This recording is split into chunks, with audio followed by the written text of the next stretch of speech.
Hello, ladies and gentlemen. My name is Dietrich, and today we are test driving a 2024 Volkswagen Jetta Sport. This is a Sport with an automatic transmission, 8-speed automatic to be precise, 1.5-liter turbo engine, 158 horsepower, and 184 torque. 2024 did give you the option of a 6-speed manual transmission on the Jetta Sport. However, unfortunately, that option will no longer be available for the 2025 models. The Volkswagen Jetta is one of the venerable stalwarts of the compact sedan class, and there was a time when it was the undisputed style leader. I'm thinking about 20 years ago when we had the Mark IV Jetta. Even though that was a car that had its flaws, it certainly looked fantastic both inside and out. I think there was a time that you could argue the Mark V Jetta, which was the one after that, was the best compact car ever, just based on build quality, driving, standard amenities, etc. Looking back at it with a modern eye, it certainly had its faults. There's not enough room in the back seat. The base 5-cylinder engine is atrocious.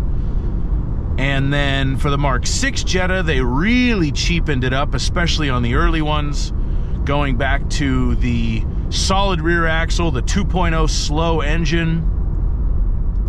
It improved as that model cycle went along, but the Mark VI was a clear step backwards for the Volkswagen Jetta. And then here we are in the Mark VII.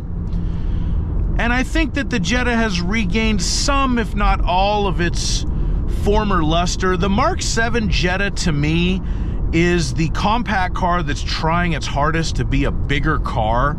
And it does succeed in that way. It is longer than all of its main competitors. It looks longer and larger than all of its main competitors, and it somehow drives bigger than pretty much any other car in the class. There's a smoothness to the ride that sort of indicates perhaps a longer wheelbase, and it just feels like a larger and a more substantial car than maybe a Corolla or a Civic do. The steering in this car is very light effort and pretty much no feel whatsoever, which kind of is what it is with modern cars and electronic or electric power steering.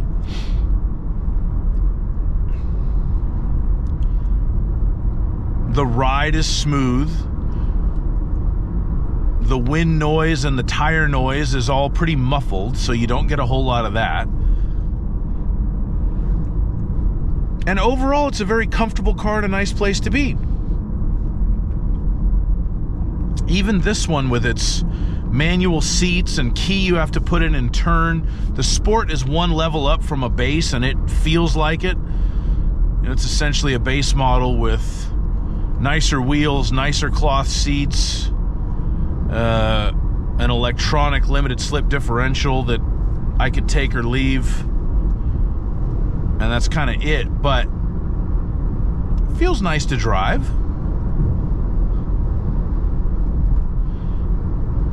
The feeling of driving a Jetta is not as distinctive as it once was, especially on the Mark Vs. The Mark Vs felt a refinement that none of the Jettas since have felt, and the Mark IVs looked a refinement that none of the Jettas since have looked.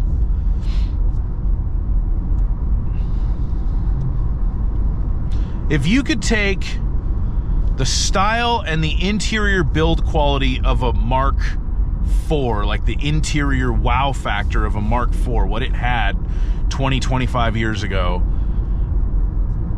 and the level of standard equipment as far as like rear air vents and things like that of a Mark V, and the solidity of driving feel, and mix it with the size and the space of this car, that would pretty much be the perfect compact car.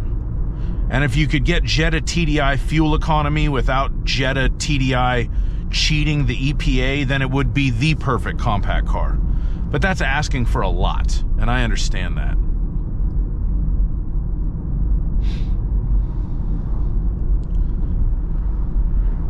Allegedly, we have a construction truck slowing us down up here. So we're just going to relax in the Mark 7 Jetta. This car will be updated next year. They're going to add a few more things to it, change the front styling a little bit. It's getting pretty close to being due for a complete redesign. This chassis design dates back to the 2019 model year. And this was actually the 2019 Jetta. I had one like right at the end of 2018. And that was the first like new car that I reviewed for my YouTube channel. And it was literally, I had no idea what I was doing. You know, your first time, you never do. And so it was just me filming with my iPhone 6. And I hate watching my own videos. I know I probably should to try to get better, and sometimes I do. When I make my comparison videos, I'll re-watch my old videos on the car to see the features and hear my thoughts, because I am a little bit more free with my opinions on the cars during my test drive videos. But yeah, I'm not going back to re-watch that one, because God only knows what I did or said. But you got to start somewhere, and that was the first... Like, that video did get, like, it was getting, you know, 100 views a week or something, which at the time was amazing to me because I was just starting out. I had, like, less than 100 subscribers. So that was the first video that kind of pointed the way forward of, like, oh, if you make videos about brand new cars, people are more interested in that than some 10-year-old car that you got. It's a learning experience. It's a process.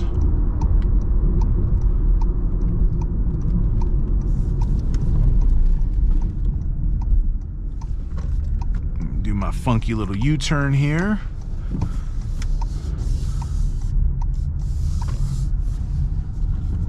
Beans. Oh!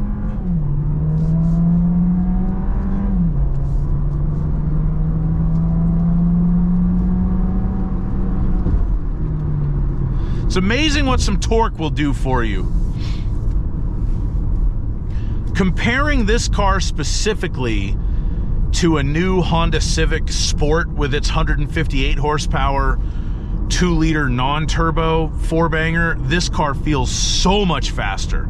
Even though it has 4 less horsepower, it has so much more torque. And that Civic is just atrocious. The Civic with the 1.5 turbo is fine, but this has the 1.5 turbo standard, so yeah, this is a much better performer.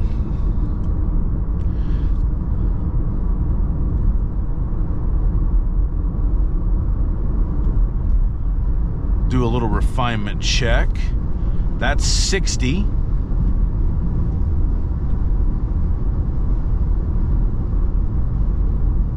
A little over 60 on a smooth road. I'm getting a little bit of wind noise, not too much, and a little bit of tire noise, but really none, you know, nothing obtrusive.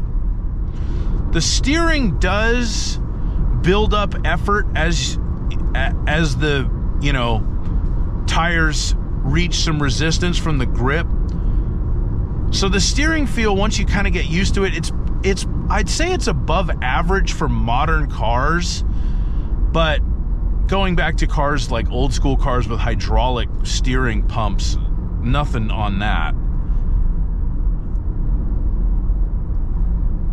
It's very light effort if there's, like, you know, you're nowhere near the limit, and I'm nowhere near the limits right now, but I can feel as I go into the turns at a little bit higher speed, the steering giving me a little bit more resistance, which I like, because it gives you an idea of kind of what's going on and makes it a little bit more of a tactile experience, as they say.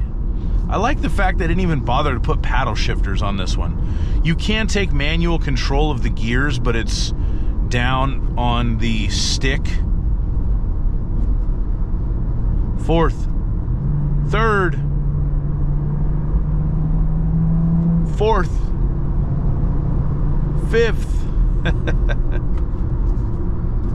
That's fine.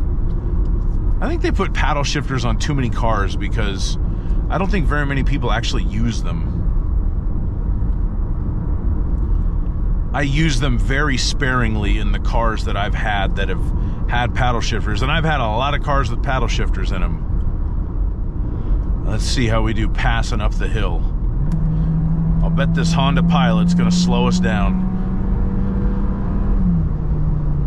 Had to let off. Some people don't really understand the concept of the passing lane. Like the person up front in the Jewish Racing Gold Toyota Camry. You're actually supposed to pass somebody when you get in that lane. He passed one person, excuse me. So yeah, if you're in the passing lane and you're like holding up traffic behind you, just get over to the right, please. Do the rest of us a favor. We appreciate it. And with all that being said, that's pretty much all I have to say about driving this Jetta. Nice car to drive. If you're looking for a compact sedan, highly worth a look, I think. Gives you a little bit nicer straight line acceleration and a little bit more like, I don't know, a little more imposing look than the competitors. And it's reasonably priced, so check out your nearest Volkswagen dealer for more details. My name is Dietrich. Thank you so much for watching my video. Please leave me a like and a comment and subscribe. And have a great day. Bye-bye.